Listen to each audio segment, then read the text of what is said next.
It provides shelter from the rain, protection from the sun, and for the stylish at heart is a chic fashion accessory. The umbrella originated in ancient China some 1700 years ago.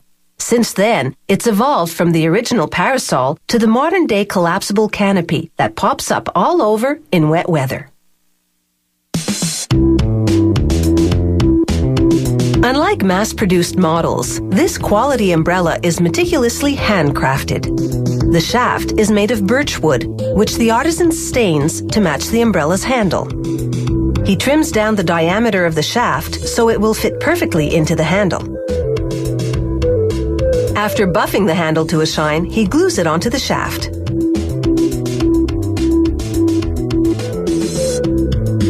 The artisan forms two springs from wire made of nickel silver, a type of metal that can withstand extreme tension.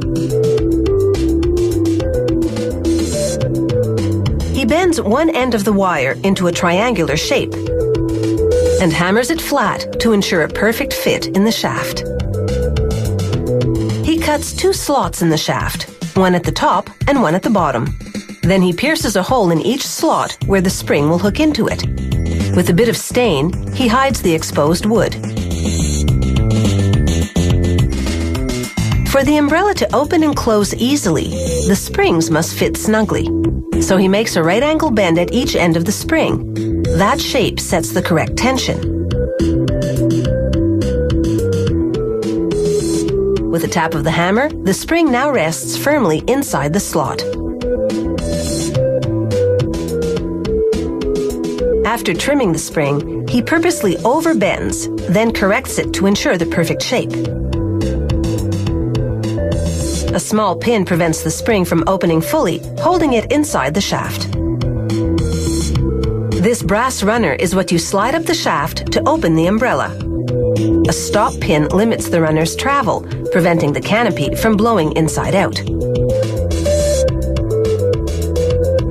He fits a length of tying wire around a slot in the runner, then threads the canopy's 8 ribs onto the tying wire. The ribs are made of a type of steel that's strong yet flexible, so they curve into a domed shape when you open the umbrella, then straighten out again when you close it.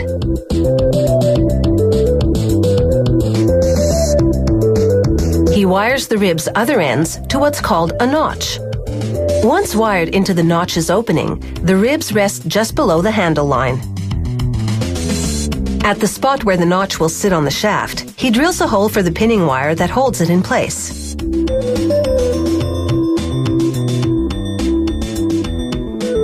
They cut 8 triangular-shaped panels, called gores, from durable nylon. They attach a label, then assemble the canopy by sewing all 8 gores together. A worker now inserts 8 metal tips onto the horizontal mandrel of this machine. It wraps fabric around each tip, then stitches them to 8 locations inside the canopy. These smaller pieces of fabric, called prevents, stop the canopy from chafing against the frame. This decorative rosette hides the point at which the runner and ribs meet. Next, they drape the canopy over the shaft and hand sew it tightly over the notch.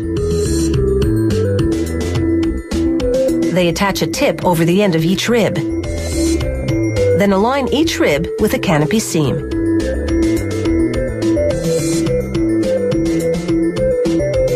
After checking the fabric for imperfections, a worker secures the ribs in position by sewing them to their respective seams.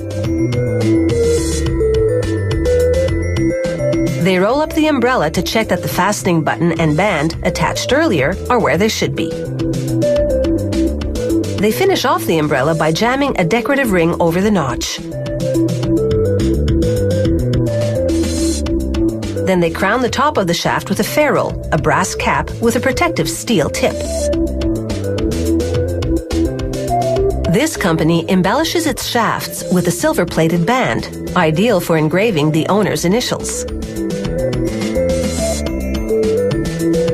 After a quick wash, they iron the canopy for a neat, crisp finish.